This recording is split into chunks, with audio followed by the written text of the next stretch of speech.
crafty friends, it's Jess from jesscrafts.com, and today I'm here with another One Sheet Wonder tutorial and template. This will be One Sheet Wonder number 27. This is additionally an exciting video because besides a new template, I also have a collaboration for you today. I am collaborating with Caitlin from Caitlin Annalee Cards. I was a fan of hers on Instagram for a while, and I saw that she started a YouTube channel, and I reached out, asked if she wanted to collab just because I'm a fan of her work, and so I thought I would present her to you guys as well in case you're interested in finding a new crafty YouTuber you might find inspiring. So a little more details on that later, but we decided to do a Christmas card with gold and the Hello Bluebird Cocoa Party stamp set, and I'm incorporating it in one of my One Sheet Wonder templates for you guys, so there's some extra value for you in this video. This particular template gives you 4 cards from one sheet of 6x6 paper with no scraps. It's a pretty simple card, and it has a lot of white space, which I realize is not for everyone, but it gives you a really clear focal point for your image, and you only need a small little image to go with it. It's one of the ones that I could see myself using many times. It is a little bit different than my typical because it has 1/8 inch mats instead of 1/4 inch, but sometimes you just need to do the 1/8 inch to make the math work out for the 6x6 and the A2.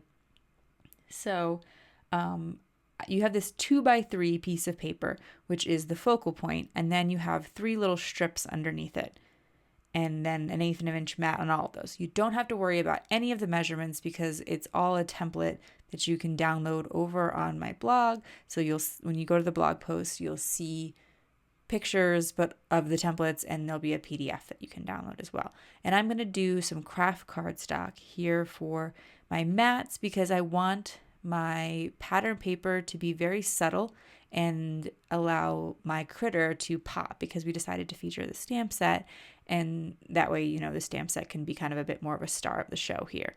I'm gonna add adhesive to the back of all of these. Now for the large rectangle, I do suggest butting up the pattern paper to the edge of the card.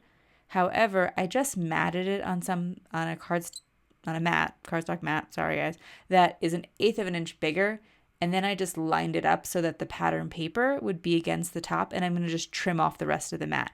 I just find that a little bit easier than trying to measure the other way. Alternatively, you could make the 1/8 inch mat like an 1/8 inch bigger on all sides according to the measurements, and you could trim it before you attach it to the card and then line up the pattern paper edge with the card. Hopefully that makes sense. If not, I think that the card sketch will give you a little bit better idea of what I'm talking about there. I think this is a card design that will work well with single-sided paper and a lot of different kinds of pattern paper. You just might not want something with a really, really big, bold design because the pieces of pattern paper are a bit smaller. Okay, gonna stamp my sentiment now, picking it from the Cocoa Party stamp set. Picked a banner that was about the right size for the sentiment that I wanted. I'm putting it in my banner template. I talk about this in a sentiment video, but basically I cut out some of my favorite banners, and then I put this painter's tape behind it. It's yellow painter's tape, and the sticky side is facing up so that it will hold the banner into the template as I stamp it down with my MISTI and make sure everything is straight. And I can also stamp multiples since I'll be making 4 of this card in the end, so I'll want to stamp multiples going forward. I'm going to line it up such that I will trim off one of the banner edges there on the side just so that I keep it more in line with my panel. It is going to extend out from either side, but I just thought in order to keep it centered, I would just cut off that little bit there on the edge. So I'll turn over my card, trim that off, and then I'm ready to get started with my Copic coloring. Now, I'm going to do some really simple Copic coloring, but one of the reasons that I'm a fan of Caitlin is because she does some gorgeous, amazing Copic coloring. So if that's something you're interested in, be sure to check out her channel.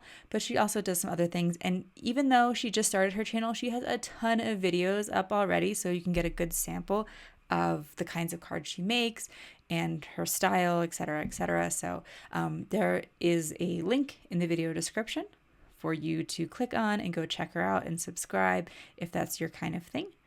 For my Copic coloring, I am going to be using the E markers and YR markers for the fox. I like an E marker for some of my oranges just because I feel like it deepens them and makes them a bit more interesting and natural. And then I've started moving towards YR markers that aren't quite as orange when coloring orange animals, just because, again, most animals are going to have a bit more of like a brown tone to them. So that was kind of what inspired my color choices. Although I will say I actually I tried coloring this fox many, many different ways. I really wasn't sure about making him orange because I was kind of thinking about more of a like monochromatic look for the card and that kind of thing. Ultimately, decided with the orange, as you see, and then I went with the blue and then a little pop of red with the cup. The blue is a good contrast to the orange. They are kind of opposite on the color wheel, this blue-green and this reddish-orange. And then the red ties in the red sentiment that I picked and just gives it a good Christmas feel. My Copic coloring is pretty simple here. I am putting a little bit of shadow on both sides, but I'm going with a heavier shadow on the left side, just so that I have plenty of space for my my lightest color. Because if you add too much shadow space, it kind of makes everything seem more flat. You really want to leave your shadow areas, your darkest color, to be as small of an amount of the area as possible.